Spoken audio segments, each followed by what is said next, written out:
Well, I think, it's funny when I was a sell side analyst and you'd have CEOs come in and sit with me and say, Derek, what's wrong? I'm doing all these right things. I put out these good drill holes and the market didn't reward me.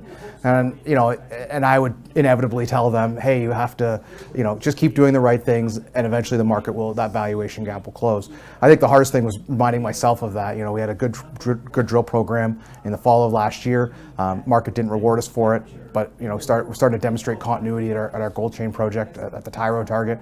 And so I think that's what, that's the challenge is being patient with the market, keeping to advance technically, but being patient with the market because the market doesn't always necessarily reflect that opportunity. And I think from a rewarding perspective, I think the big thing for me is that you're working on, instead of working on as a sell side analyst, a whole bunch of things a little bit.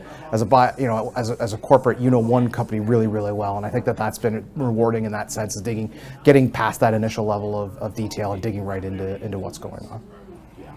Yeah, it's a lot of hats. I love hats. I can't, I don't like doing my hair all the time, so I wear quite a bit of hats. But I mean, I've jumped in my previous, roles as, you kind of, not officially, but corporate secretary. I've done the CFO role, private capital raising, and then just, I'd say, I'm president, CEO, director, and chief bottle washer is probably how I would do. There's a lot of bottle washing, so you got to keep everything going. A lot of late nights, and I'm the guy that loses the most if this doesn't work. So I'm the one up until 3 or 4 in the morning, and I think a lot of the guys on the team, I love everybody's great asset.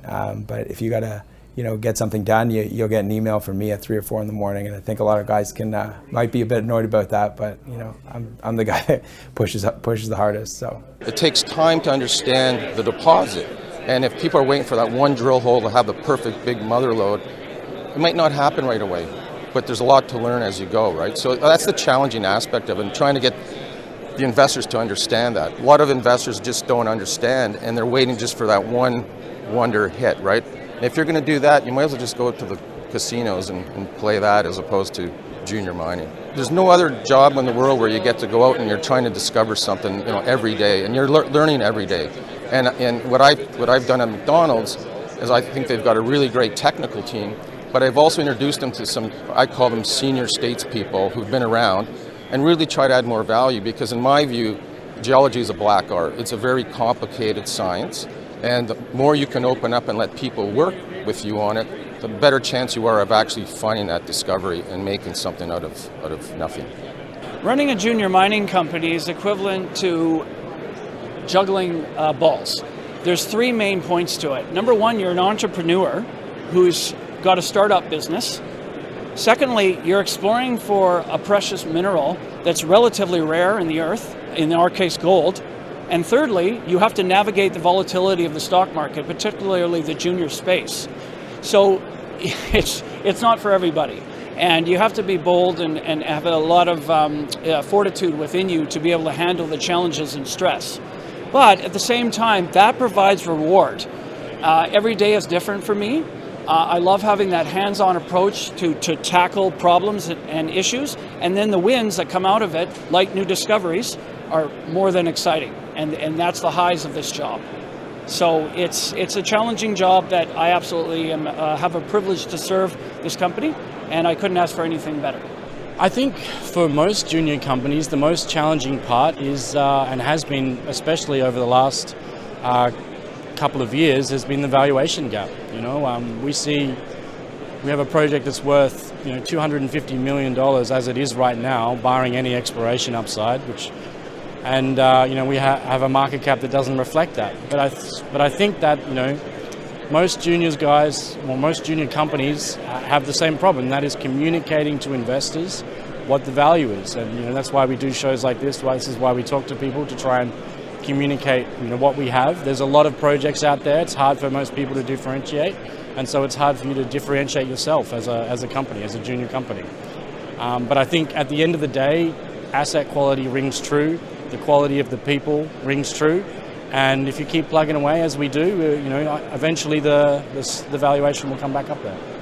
Every time you kind of push a milestone forward, every time you discover a new ore body. Every time you get a new assay result, it's exciting. You're learning something new, and you're creating value that didn't exist before. So I think that's the most exciting thing for me, anyway. The most challenging part is almost always raising money, and when you have disappointing results, being honest enough to communicate it to the investors that in fact you're disappointed. But the reality is that if you maintain that level of honesty, over time, investors have confidence in what you're doing, and often will reappear as investors, even though they were disappointed in the last effort. Mineral exploration's a gamble. There's no question about it, but it can be immensely rewarding. Key thing is, if you bought in and you've made some money, take something off the table. Most rewarding part is no feeling in the world like making a really good discovery. If you're ever lucky enough to do that, it's like winning 10 lotteries all at once, because a lottery is pure dumb luck. Mineral exploration often takes a lot of hard work as well as pure dumb luck, and it's fantastically rewarding to feel that you put the effort in and you've found something really, really substantial. Junior exploration, this has completely opened my eyes in terms of the possibilities. I stay up at night dreaming, thinking about what we could have here. And I think that's been the biggest thing, because when you have shareholders, and fantastic shareholders that we have, that story is alive, and it's everybody is thinking the same thing, the potential, the possibility.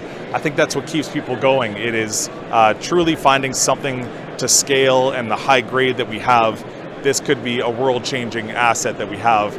So it really is rewarding to see it, working on the program and drilling and getting fantastic results, building that closer and closer to that ultimate dream. It's really rewarding on a daily basis. I think the most challenging thing is, this sector, especially the kind of exploration that we do, there's so much intrinsic risk. You have to deal with, the project risk. You have to deal with the community risk. You have to deal with the country risk. And then, the market risk, which is tremendous. You can't really control it. The commodity prices are volatile. And then at the end of the day, I think that part is quite challenging. And then the most rewarding side of it is, when you're able to harmonize a company so that you're able to have a strong team on the ground. You're able to build a strong relationship with the community to give the social license to operate. And the most rewarding side of the business is obviously the possibility of making a discovery that's going to be transcendental. Be able to have a discovery that could be a mine that could be there for generations. That's when you are doing district scale exploration. That really is the ultimate goal, that you not just find a small mine, but potentially find a mine that could be there for a long time.